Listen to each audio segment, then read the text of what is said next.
آل سیدنا و مولانا محمد مبارک وسلم۔ الصلاۃ والسلام علیک یا رسول اللہ وعلی آلک و اصحابک یا حبیب اللہ، صلاۃ و سلام علیک یا شفیع المذنبین وعلی آلک و اصحابک یا رحمۃ للعالمین۔ در دل مسلم مقام مصطفیٰ است، آبرو ماں ز نام مصطفیٰ است۔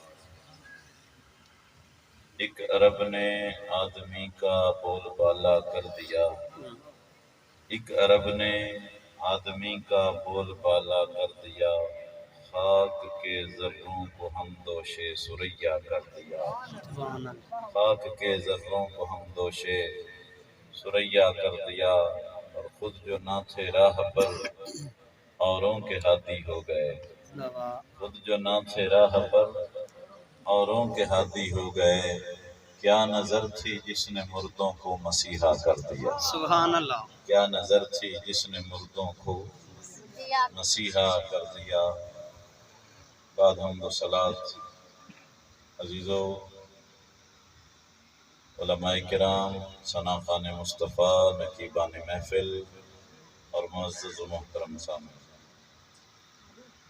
بڑی خوبصورت محفل پاک محمد شہباز اور امداد حسین انہوں نے سجائی ہے۔ اللہ کریم ان کی دنیا اور آخرت دونوں سجا دے، آمین۔ یقین جانیے جو بھی حضور سے اظہار محبت کرتا ہے اللہ اسے اجر ضرور دیتا ہے۔ بے شک۔ اپنوں کی تو بات ہی کچھ ہے، یہاں تو غیر بھی نوازے جاتے ہیں، غیر بھی نوازے جاتے ہیں، اپنوں کی تو بات ہی کچھ ہے۔ حضور کی مجلس سجتی تھی، یہ بخاری شریف کے اندر ہے، صحیح بخاری میں بھی دیگر کتابوں میں بھی تفصیلات ہیں اس کی۔ ایک یہودی بچہ حضور کی مجلس میں بیٹھا کرتا تھا اور ٹکٹکی باندھ کے چہرہ مصطفیٰ کو دیکھتا رہتا۔ سبحان اللہ۔ ذات ہی ایسی تھی کہ جو دیکھتا وہ دیکھتا ہی رہ جاتا۔ ابو جہل اور امیہ نے شرط رکھی تھی کافروں، کوئی محمد دی گڑی چ نہیں جاوے، کوئی ان دی مجلس نہ بھوے، جیڑا ان دے لے جاندا پیچھا نہیں ہٹتا۔ جدوں ادھی رات دا ویڑا ہویا نا تہجد دا، گڑی دے ایک پاسوں امیہ وڑیا آوے تے دوے پاسوں ابو جہل، ادھی راتی لکدے جے نہ پابندی لائی آئی، دوویں ایک دوے دے جیسے سامنے ہوئے نا تو تو کدے بنا، یہ سوال میرا بھی ہے، تو کدے پڑھاندے تھے یار دشمن تا ہے محمد اپنا، پر پچھلی رات جدو قرآن پڑھتا ہے نا بستریاں تے چین نہیں ہوتا، دل ایسے دی طرف کھچیا چلا ہوتا۔ تو دشمن بھی جو ہے نا رہ نہیں سکتے، ذات ہی ایسی تھی۔ تو وہ یہودی بچہ حضور کی مجلس میں بیٹھا کرتا ہے صحابہ کرام کے درمیان، حالانکہ اس کا گھر سارا حضور کا دشمن تھا، سماج سارا دشمن تھا، لیکن اس کے سینے میں عشق رسول کا چراغ جل اٹھا۔ تو سر لگتی پئی کا جی جی۔ چراغ عشق رسول کا اس کے سینے میں جل اٹھا تھا۔ اب وہ اپنی پیاس بجھانے کے لیے جب تک حضور کو دیکھ نہیں نہ لیتا تھا اسے سکون نہیں آتا، لیکن اس کا گھر سارا دشمن رسول تھا، سماج پیو ہوندا یہودی، بیٹھا رہتا، راتوں کو بستر پر بھی کروٹیں بدلتا تو سامنے چہرہ زیبا آ جاتا۔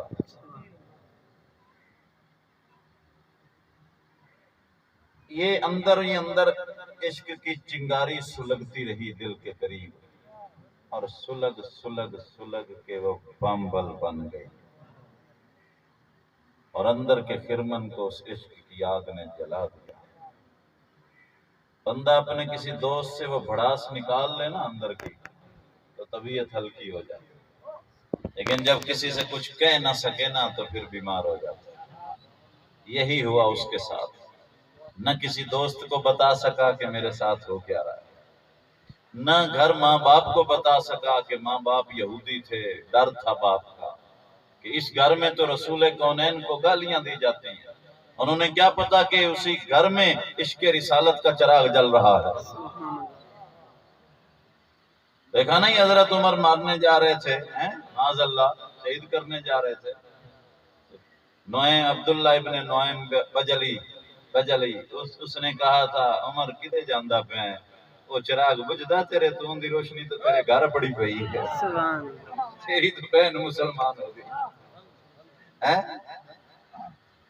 تو یہ چراغ بھلا بجھنے والے بھوکوں سے یہ چراغ بجھایا نہ جائے گا، نور خدا ہے کفر کی حرکت پہ خندزن، بھوکوں سے یہ چراغ بجھایا نہ جائے گا۔ بہرحال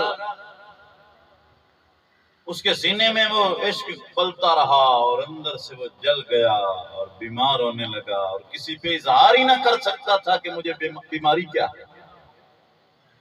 باپ کی اکلوتی اولاد،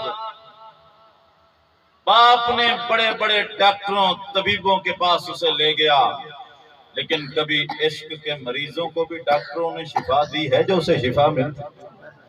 جمال یار کی حسرت میں جو مریض ہوا، جمال یار ہی اس کا طبیب ہوتا۔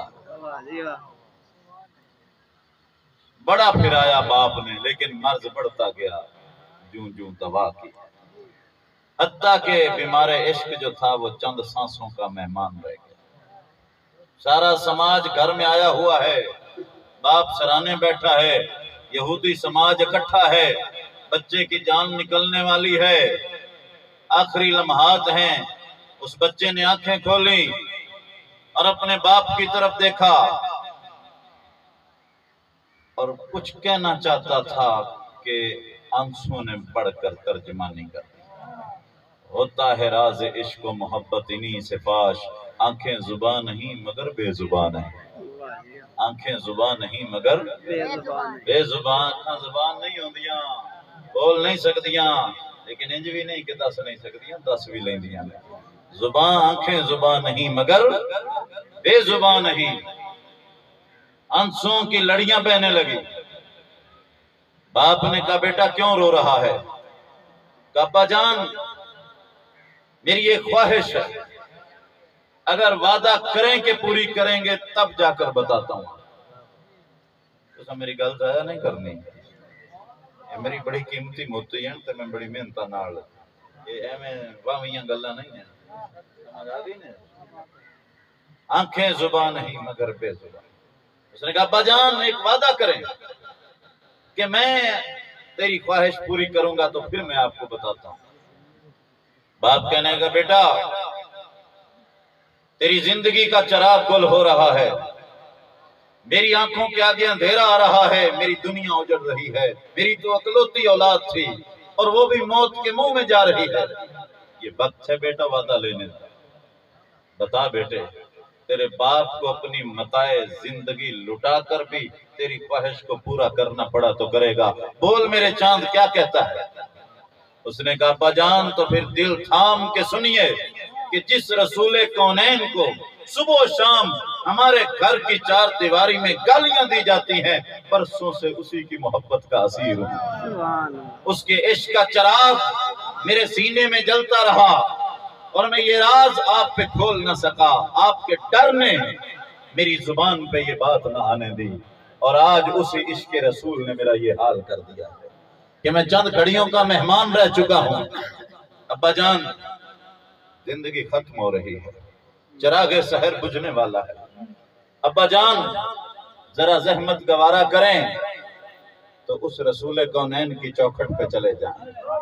مسجد نبوی میں آمنہ کا چاند اپنے صحابہ کے تاروں کے جھرمٹ میں چمک رہا ہوگا، جائیے ذرا انہیں عرض کیجئے کہ قاتل و روح کا ایک غلام دیدار کی حسرت لیے دنیا سے جا رہا ہے، وہ چاہتا ہے کہ آپ میرے سرانے آخری دیدار دے دیں، میری روح سکون سے نکل جائے۔ ان کا چہرہ، ان کا رخ انور، ان کا جلوہ زیبا نگاہوں کے سامنے اگر آ گیا تو ہزار موتیں بھی مجھے آسان لگنے لگ جائیں۔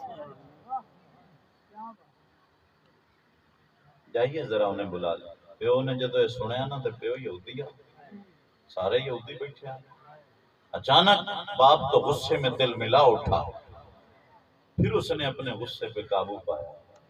اس آخیا انہیں دے نال کیا ہی کاوڑ جڑا پیڑا ہی مریا پیا، اس کی تو چند سانسیں رہ گئی۔ باپ نے کہا بیٹا میں تیری خاطر جاتا تو ہوں، لیکن یہ پورا سماج، یہ پورا یہودی مذہب مجھے اپنے مذہب کا غدار کہے گا، لیکن تیری خاطر میں یہ تانا بھی سننے کے لیے تیار ہوں۔ میں جاتا ہوں ان کی چوکھٹ پہ، آگے ان کی مرضی وہ آئیں یا نہ آئیں۔ حضور کی چوکھٹ پہ آیا، مسجد نبوی کے باہر سے کھڑے ہو کر آواز دی، اے محمد میں فلاں یہودی ہوں، میری بات سنیے۔ حضور باہر تشریف لائے، ساتھ صحابہ بھی تھے۔ کہنے لگا اے محمد عربی، ہماری دشمنی اپنی جگہ، لیکن میرا بیٹا برسوں سے آپ کی محبت کا اسیر تھا، اس کے سینے میں آپ ہی آپ تھے، اس کے دل میں اور کوئی جگہ خالی نہ تھی آپ کے سوا، اور اب وہ مر رہا ہے، اور اس کی تمنا یہ ہے کہ آپ اسے آخری دیدار دے دیں۔ وہ آپ کا چہرہ دیکھ کر رخصت ہونا چاہتا ہے، اگر آپ زحمت گوارا کریں تو میرے ساتھ چلیے، میرے بیٹے کو سکون کی موت آ جائے گی۔ حضور نے جب یہ سنا نا تو اپنے صحابہ کی طرف دیکھا، تو صحابہ نے کہا یا رسول اللہ وہی بچہ جو بڑھ بڑھ کے آگے آپ کی مجلس میں بیٹھا کرتا تھا، آپ کی نالین اٹھاتا تھا، آپ کوئی کام کہتے تو بھاگ کے کہتا میں کر رہا ہوں، یہ اسی کا باپ ہے۔ حضور نے فرمایا وہ تو میرا عاشق تھا، چلو صحابہ سارے چلو، عاشق زار کا آخری دیدار کر کے آتے۔ حضور جب پہنچے تو اس بچے کی گویا روح نکل رہی ہو، آنکھیں بند ہوئی جاتی تھیں، لیکن سرے بالی جو مل جائے قدم کی آہٹ، روح جاتی ہوئی شرما کے پلٹ آتی ہے۔ بھلا جب حضور آ جائیں تو پھر کسی فرشتے کی جرت ہے کہ وہ روح لے سکے؟ ٹھہر جا اجل دے فرشتے ٹھہر جا، ذرا آن دے اج میرے مصطفیٰ نو، اے جنہ دے سانے میں انہاں نو دے ساں، اے ساہر کسے نو پڑھائے نہیں جاتا۔ آخری وقت تھا، حضور سرانے پہنچے، جا کر پیشانی پہ ہاتھ رکھا، اس نے آنکھیں کھول دی، مریض محبت نے حضور کی طرف دیکھا، جلوہ زیبا آنکھوں کے سامنے تھا، کہنے لگا یا رسول اللہ آپ آ گئے، اب 1000 موتیں بھی مجھ پہ آسان ہو گئی، میں کامیاب ہو گیا، میری روح سرشار ہو گئی، اس نشے میں جلدی کر موت میری طرف بڑھ اور مجھے لے جا، کہیں یہ نشہ ٹوٹ نہ جائے، کہیں یہ جلوہ رخ زیبا کی وہ خوبصورتی میری آنکھوں سے اوجھل نہ ہو جائے، اے موت جلدی بڑھ۔ میں کامیاب ہو گیا، میرے حضور آ گئے، بس حضور کو دیکھ رہا تھا اور اس طرح مچل رہا تھا کہ پھر اچانک رونے لگا اور ہچکی بند گئی۔ حضور نے فرمایا بیٹے کیوں رو رہا ہے؟ کہ یا رسول اللہ رو اس لیے رہا ہوں کہ آپ تو جنت کے بالا خانوں میں ہوں گے اور میں یہودیت پہ مر رہا ہوں، میں جہنم میں جاؤں گا۔ میں سوچ یہ رہا ہوں کہ دنیا میں جب کبھی دیدار کی تڑپ اٹھتی تھی، کبھی بازاروں میں، کبھی گلیوں میں، کبھی دیواروں کے پیچھے چھپ چھپ کے، کبھی آپ کی مجلس میں صحابہ کی جرمٹ میں، کبھی راہوں میں چھپ چھپ کے آپ کو دیکھ لیا کرتا تھا اور اپنی پیاس بجھا لیا کرتا تھا، اور اگر کہیں اس جہان میں تڑپ اٹھ کھڑی ہوئی تو پھر آپ کو کہاں دیکھوں گا، پھر آپ کا دیدار کیسے کروں گا؟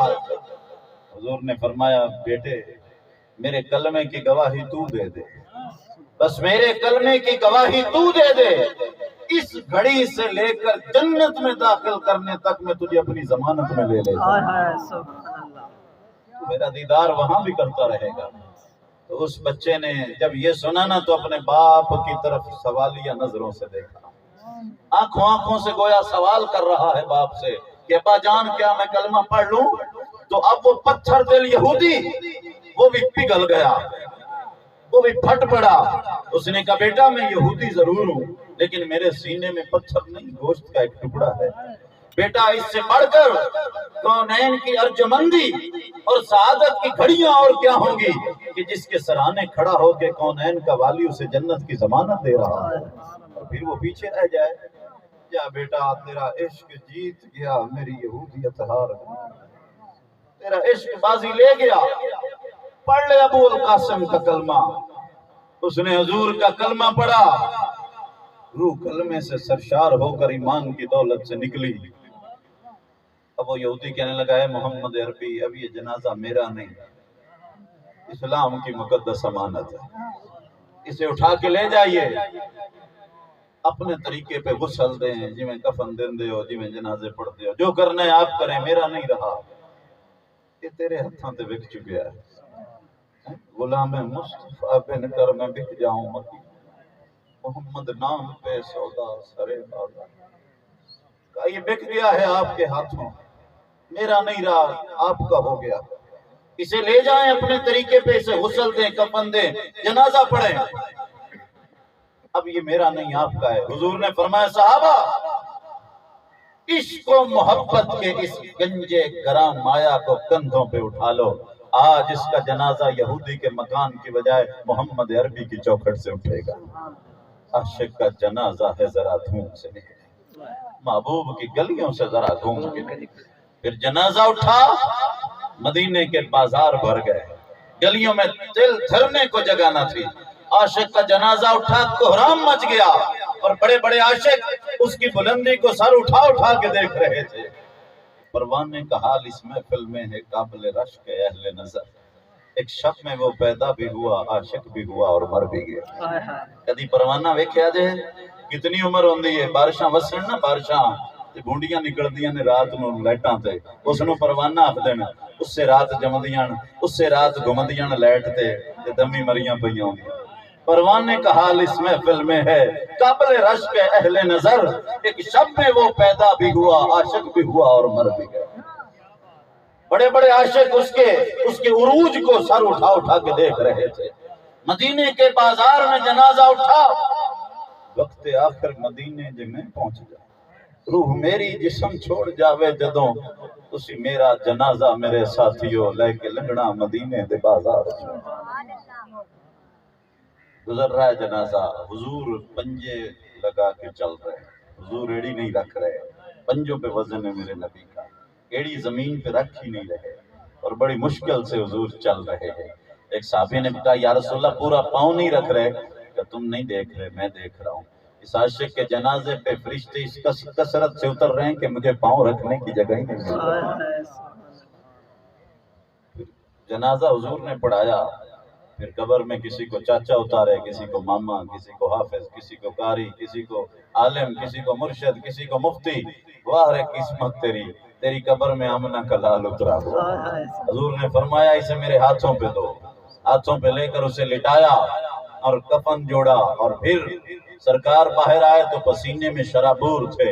صحابہ نے کہا یا رسول اللہ ہمیں حکم دیا ہوتا ہم اتر جاتے، آپ کو اتنی تکلیف، اتنا پسینہ۔ فرمایا اس کے چہرے کی زیارت کو قرآن قدس اس کثرت سے نازل ہوئی ہیں کہ ان کی کثرت سے مجھے پسینہ آ گیا۔ یہ تکلیف کا پسینہ نہیں ہے، ان کے نور اور انوار و تجلیات کی روشنی کا پسینہ ہے۔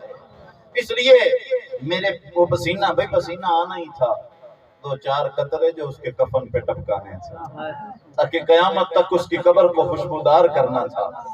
اس لیے جس نے حضور سے عشق کیا ہے دنیا میں بھی نوازا گیا ہے، آخرت میں بھی نوازا گیا۔ شرط یہ ہے کہ عشق سچا، عشق میں دکھاوا نہ ہو، کمی نہ ہو، ملاوٹ نہ ہو۔ دنیا میں بھی نوازا گیا ہے، آخرت میں بھی نوازا گیا ہے۔ سچ کہا ہے کسی نے جسے چاہے پیا بنے وہ سہاگا۔ حضور کی عشق نے اس بچے کو اس عروج پہ پہنچا دیا کہ بڑے بڑے عاشق گردنیں اٹھا کر بھی اس کی عروج کو نہیں دیکھ سکے۔ جو جس کو یہ دولت مل جاتا ہے، دیکھو نا ایک حبشی